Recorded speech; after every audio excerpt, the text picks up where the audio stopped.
In the summer of 1940, Europe had fallen silent under the shadow of Hitler's armies. In less than a year, the continent had been swept aside.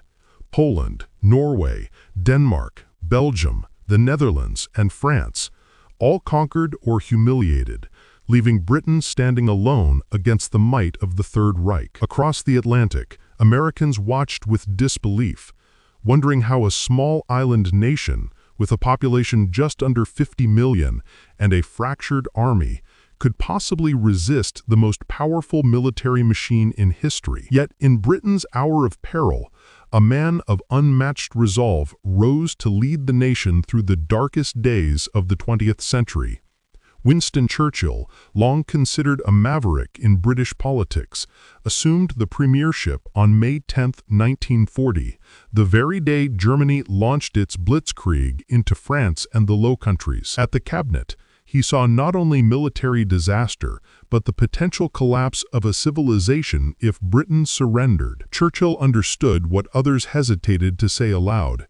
If Britain fell, the free world could collapse, and tyranny would spread unchecked across every continent. Even as many within his own government quietly explored terms for peace, Churchill's resolve hardened. In his first speeches to Parliament, he would later declare, "I have nothing to offer but blood, toil, tears, and sweat," words that would echo across time and steel the nation's courage. The crisis in France worsened daily. The German army advanced with terrifying speed, bypassing the Maginot Line, capturing Paris, and pushing Allied forces toward the coast.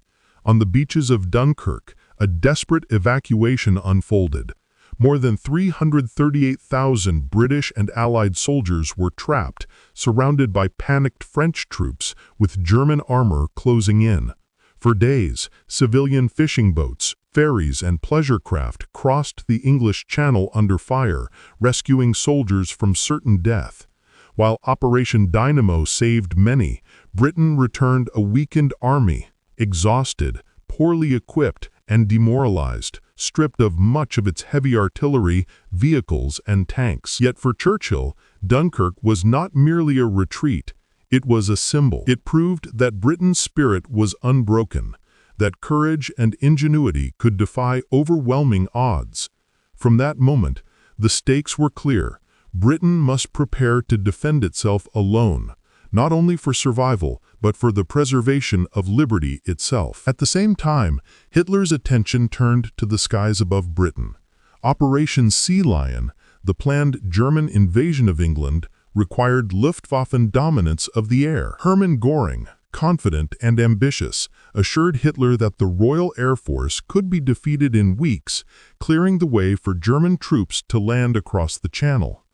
But British radar stations, dispersed along the southern coast, and the decentralized command of Fighter Command, led by Air Chief Marshal Hugh Dowding, gave Britain a strategic edge. Young pilots in Spitfires and Hurricanes, soon to be called the Few, were trained for rapid response, sometimes with just hours of rest between sorties. In cramped airfields across Kent, Sussex, and Surrey, these men prepared to face waves of Messerschmitt fighters and Heinkel bombers in a battle whose scale had never been seen and whose outcome would determine the fate of Britain and perhaps the free world. Meanwhile, civilians braced for the storm. Cities enforced blackouts so strict that even a cigarette flicker could be fatal. Gas masks were distributed to millions, and children were evacuated to the countryside. Families learned to live in dimly lit homes, often huddling in shelters as the threat of bombardment loomed nightly. Yet in these shadowed streets and underground stations, resilience thrived. Communities formed networks of mutual support, sharing food, tending to the wounded, and comforting the terrified. In the war rooms beneath Whitehall, Churchill oversaw not only military strategy, but the psychological and moral defense of a nation. Every speech, every broadcast, every radio announcement was designed to remind the British people that surrender was never an option. We shall fight on the beaches, we shall fight on the landing grounds, we shall fight in the fields and in the streets, we shall fight in the hills. "We shall never surrender," he told Parliament, words that became a declaration of national identity and resolve. The coming weeks would test Britain in ways no leader could have foreseen. German reconnaissance flights scouted airfields, probing defenses and seeking weaknesses.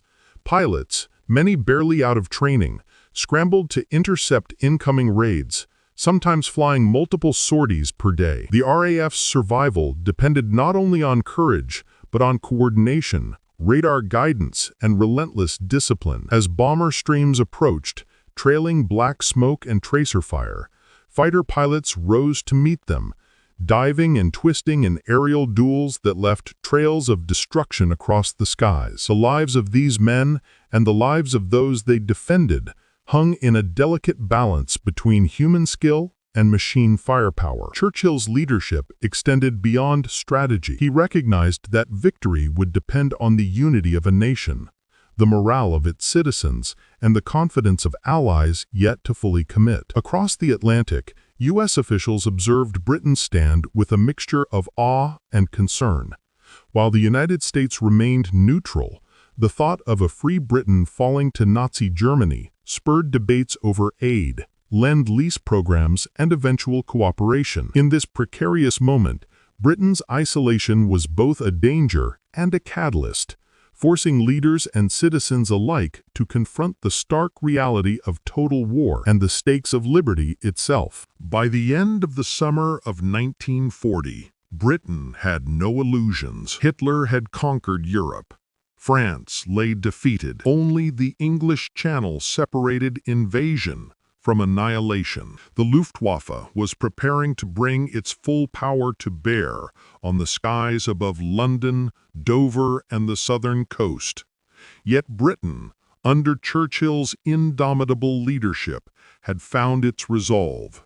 Soldiers, sailors, airmen, and civilians alike prepared for a battle that would define the nation's future. It was a fight not only for survival, but for the very idea that tyranny could be resisted. Britain would not surrender. And in that refusal, the world glimpsed a beacon of hope, a small island standing defiantly against the darkest shadow Europe had ever known. As summer gave way to early autumn of 1940, the fate of Britain hung in the balance, not on the ground, but in the skies. Hitler had postponed his invasion, waiting for Luftwaffe dominance, and the German Air Force unleashed its full fury in what would come to be known as the Battle of Britain. Waves of Messerschmitt Bf-109 fighters and Heinkel He-111 bombers roared across the English Channel, approaching airfields, radar stations, and the cities beyond, trailing fire and smoke in their deadly wake. For the first time in history, an entire nation faced annihilation from the air alone, and the weight of survival rested on young pilots, many no older than 18 or 19, whose courage and skill would become legendary. These men, later immortalized as the Few, climbed into cramped cockpits, engines screaming, knowing that failure meant death and that every victory could mean the survival of their homeland. They were the thin blue line between Britain and total conquest. Across southern England, air raid sirens pierced the skies, signaling incoming attacks. Families scrambled to shelters, clutching gas masks and listening for the drone of approaching bombers. In towns and villages, volunteers manned anti-aircraft batteries and observation posts, often armed with little more than binoculars and courage. On the ground, Britain's radar system, the Chain Home Network, proved its worth, giving early warning of Luftwaffe formations and allowing RAF squadrons to intercept with precision.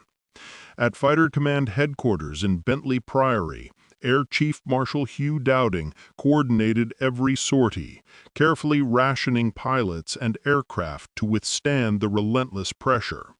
Dowding's methods were unorthodox, his tactics sometimes questioned by higher command, but in the chaos of battle, his strategy would prove decisive.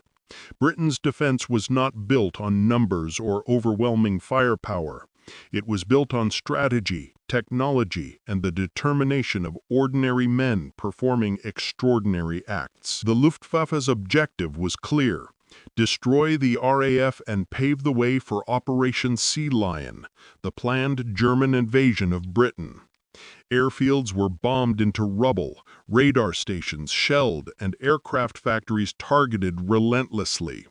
Yet for every German bomber shot down, British pilots gained not only a tactical victory, but a psychological edge. One young pilot, reflecting later, recalled the terror and exhilaration of those early dogfights. The sky was a tunnel of fire. We dove, we rolled, we fired, and sometimes we came home with holes in our wings, but we came home. Civilians observed these duels from below, sometimes glimpsing streaks of tracers, smoke, and the flash of engines in the fading light. Hope, fragile but tangible, surged in the hearts of a population that had once faced imminent defeat. Meanwhile, Winston Churchill's words rang across the nation and beyond. Through radio broadcasts, he spoke not of fear or despair, but of courage and defiance. Never in the field of human conflict was so much owed by so many to so few, he proclaimed, honoring the pilots whose bravery would become synonymous with Britain's survival. These speeches were not mere rhetoric. They were a lifeline to a nation under siege, reinforcing a collective will that extended from London streets to the villages of Cornwall, from factories in Birmingham to harbors in Liverpool. Children learned to navigate the blackouts, women took on new roles in production, and communities adapted to a reality in which every day could bring destruction. The RAF's defense became not only a military battle, but a national effort, a symbol of resilience that would inspire allies and deter foes. As September approached, the battle intensified. The Luftwaffe shifted tactics, targeting London and other cities in a calculated attempt to break civilian morale, a campaign later called the Blitz. But Britain refused to break. Despite homes destroyed, lives lost, and cities set aflame, the British people endured. Underground shelters became havens of community and solidarity, where music, laughter, and stories persisted even as bombs shook the earth above. The industrial heart of the nation continued to beat, producing aircraft, ammunition, and supplies at an unprecedented rate, often fueled by the determination of women who had never before worked in factories. Meanwhile, across the English Channel, Hitler grew increasingly frustrated. His bombers were taking losses he had not anticipated, and the RAF, though outnumbered, remained in the skies. The failure to destroy Britain's Air Force postponed and ultimately cancelled Operation Sea Lion, marking the first major defeat of Hitler's military strategy. At sea, Britain also faced relentless pressure.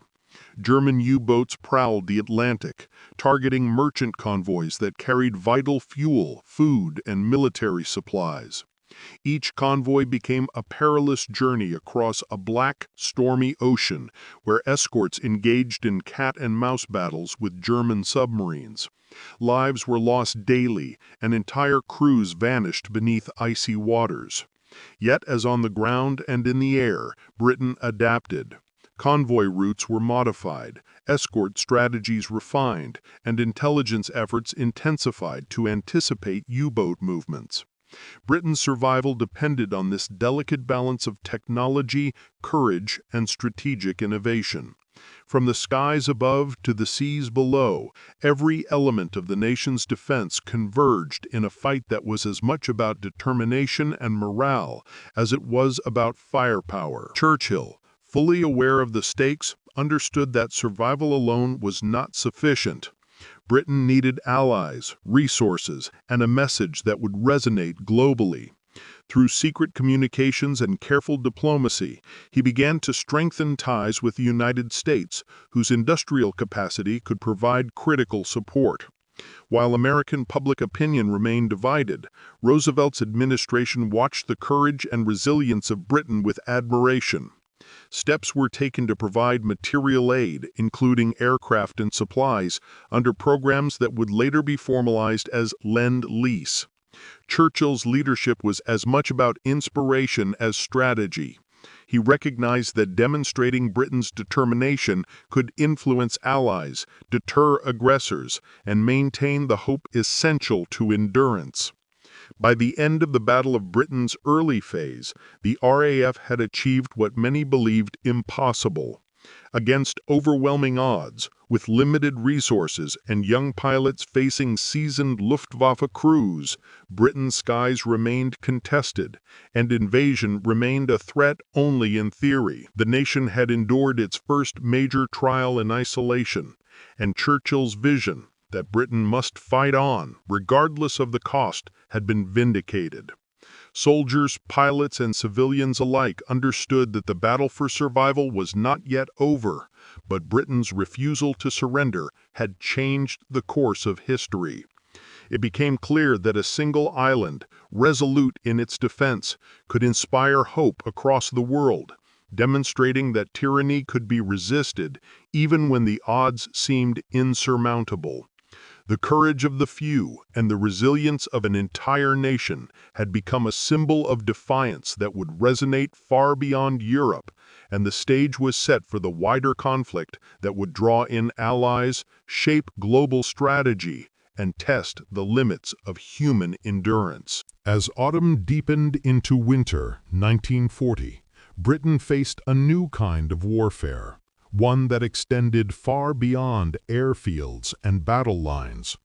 Hitler, frustrated by the RAF's stubborn defense, shifted tactics, targeting Britain's cities in a calculated campaign of terror that would come to be known as the Blitz. London, Coventry, Liverpool, Birmingham, and other population centers became the new front lines. At night, the skies glowed with fire as German bombers dropped thousands of tons of high explosives and incendiaries. Buildings crumbled, streets became rivers of rubble, and smoke rose in black plumes that could be seen for miles. Civilians huddled in shelters and underground stations, listening to the drone of engines above and the screams of falling bombs, knowing that any moment could bring death or destruction. Yet in these moments of terror, the British spirit endured. People sang in subway tunnels, shared scarce food, and tended to the wounded and frightened. The Blitz was not only a test of strategy, but of human courage, and the resilience of ordinary men, women, and children became as crucial as the bullets and planes in the fight for survival. Churchill understood that this psychological dimension of war was as dangerous as bombs themselves. If morale broke, the nation could collapse from within. He moved through devastated neighborhoods, visiting ruined homes and rubble-strewn streets, speaking with families and workers alike. His words, measured and resolute, reminded citizens that their suffering was part of a greater struggle for freedom. On the radio, he addressed the nation with clarity and determination, proclaiming, "We shall never surrender." These speeches were more than inspiration.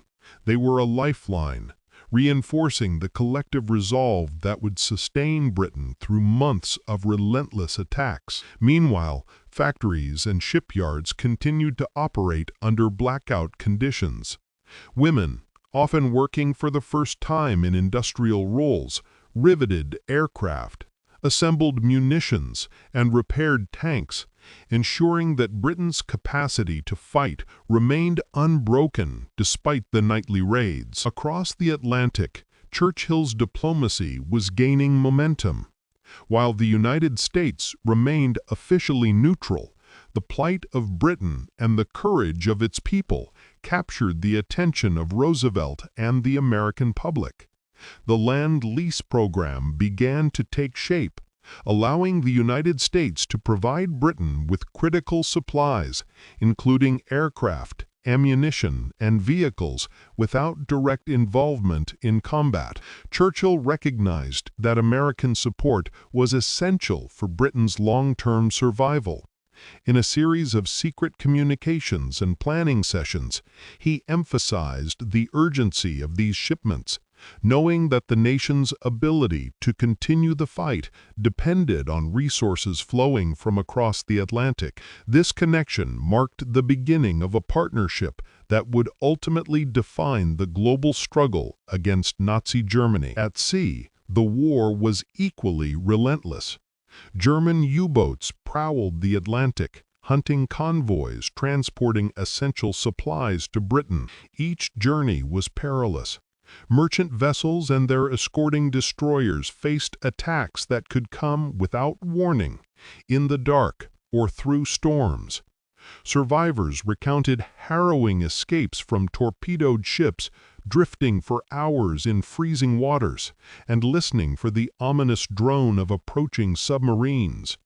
Yet Britain's response was adaptive. Convoy systems were improved, escort tactics refined, and intelligence networks enhanced to anticipate and counter the U-boat threat. The nation's survival required not only courage on land and in the air, but tenacity on the sea, where every successful voyage meant food, fuel, and ammunition reached those who needed it most. The Blitz also fostered remarkable innovation in intelligence and technology.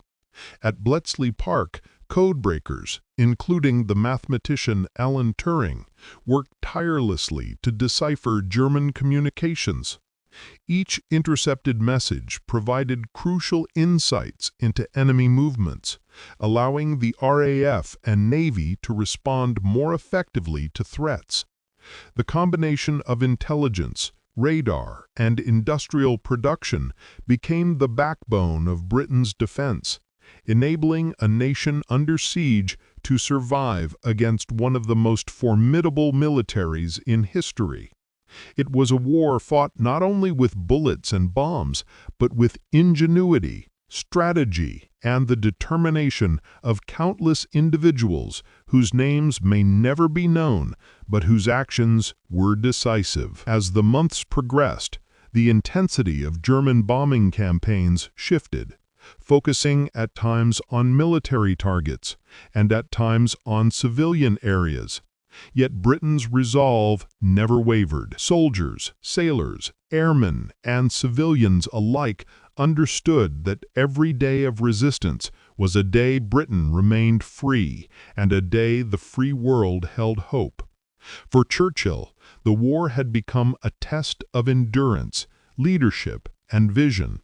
He navigated the delicate balance between immediate survival, long-term strategy, and the cultivation of allies, all while maintaining the spirit of a nation under relentless attack.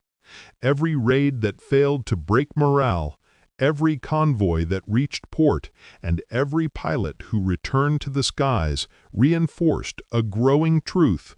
Britain could endure. The island was battered, but it remained unbroken. By late 1940, the broader contours of the global war were taking shape. Hitler, frustrated by setbacks in the West, turned his attention east, planning the invasion of the Soviet Union, Operation Barbarossa. At the same time, Japan, in the Pacific, was pursuing its ambitions, and the United States, while officially neutral, was being drawn closer to full engagement. Churchill recognized that the struggle was no longer only for Britain. It was becoming a global fight for the survival of democratic nations. Through strategic diplomacy, intelligence gathering, and relentless leadership, he sought to bind potential allies and strengthen Britain's ability to fight on multiple fronts. Every air raid that survived, every convoy that delivered, and every factory kept running became part of a larger narrative. A free nation, against all odds, refusing to surrender and setting an example for the world. The resilience of the British people, coupled with the bravery of its defenders, transformed what could have been a narrative of defeat into a story of extraordinary endurance. The Blitz, intended to demoralize, instead solidified national resolve. Across London, Birmingham, Coventry, and beyond, ordinary citizens displayed extraordinary courage, continuing their daily lives amid rubble, fire, and fear. The RAF, increasingly skilled and coordinated, continued to challenge Luftwaffe attacks, while naval and merchant crews braved the perilous Atlantic. Meanwhile, Churchill's leadership ensured that the world understood the stakes, connecting Britain's fight to the broader struggle against tyranny.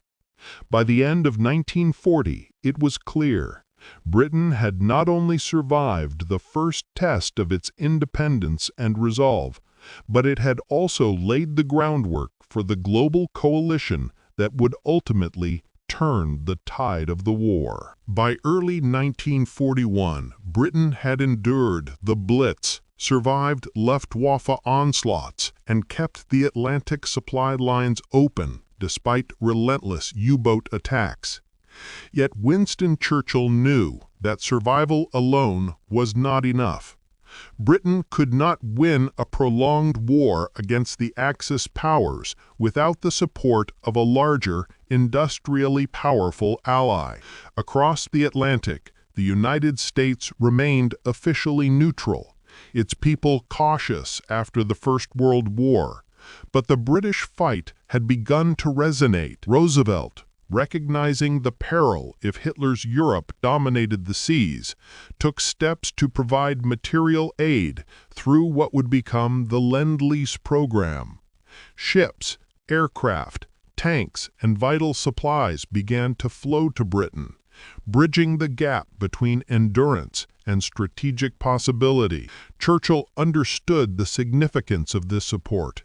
It was not simply aid. It was a lifeline that could sustain the fight and keep the idea of freedom alive in Europe. The peril at sea remained relentless.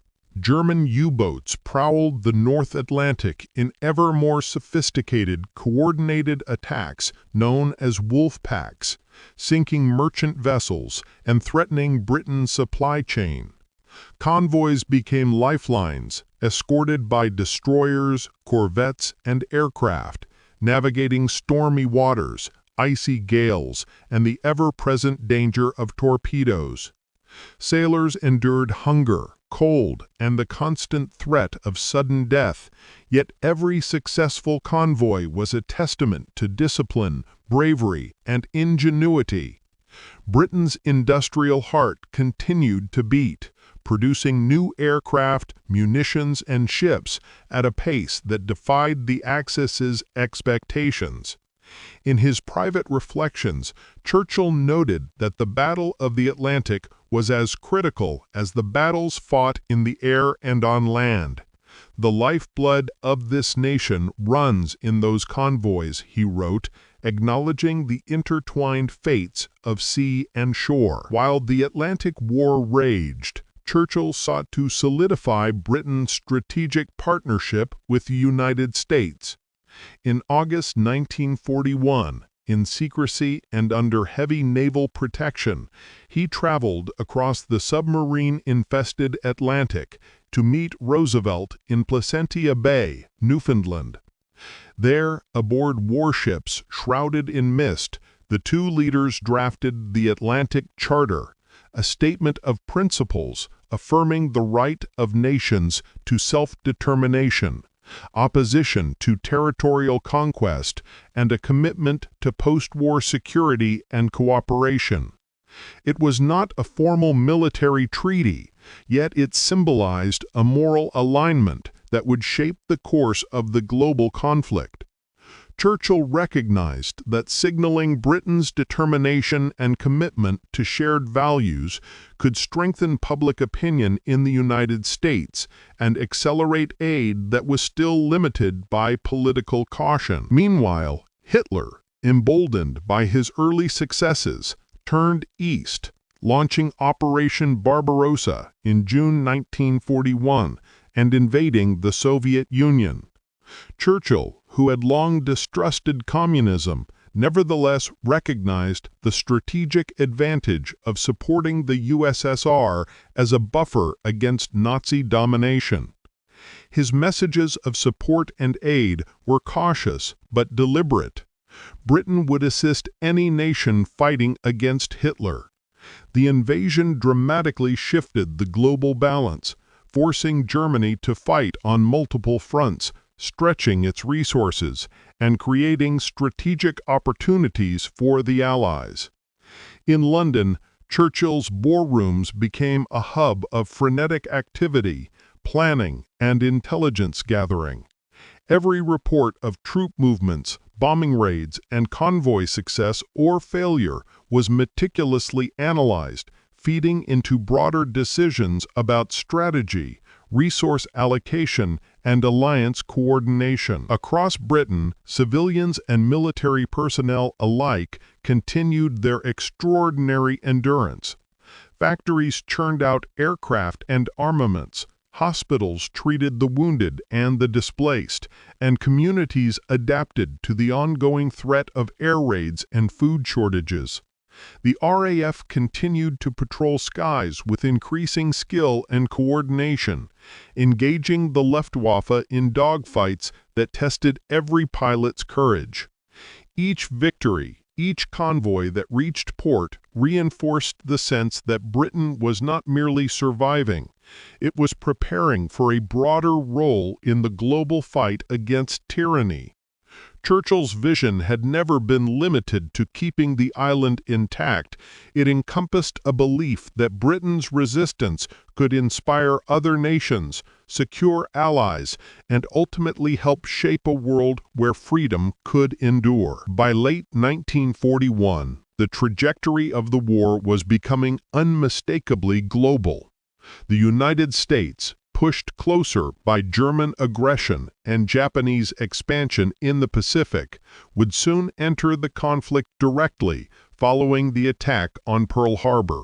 Churchill's foresight, leadership, and unwavering determination ensured that Britain would not only survive this moment, but emerge as a central force in a coalition that included the United States and the Soviet Union. The groundwork laid in the skies over Britain, on the stormy waters of the Atlantic, and in the halls of diplomacy across the ocean had transformed the nature of the war. Britain's refusal to surrender in 1940, against the odds, had not only preserved a nation, but had set the stage for a global struggle that would ultimately determine the fate of democracy and freedom. In retrospect, the significance of Britain's stand cannot be overstated. Against overwhelming odds, with the threat of invasion, relentless bombing, and U-boat assaults, the nation remained unbroken. Churchill's leadership, combined with the courage of pilots, sailors, soldiers, and civilians, created a narrative that resonated far beyond the island. Through the Atlantic Charter, Lend-Lease, and strategic diplomacy, Britain forged connections that would bring the United States into the war, transforming a desperate struggle into the foundation for eventual victory.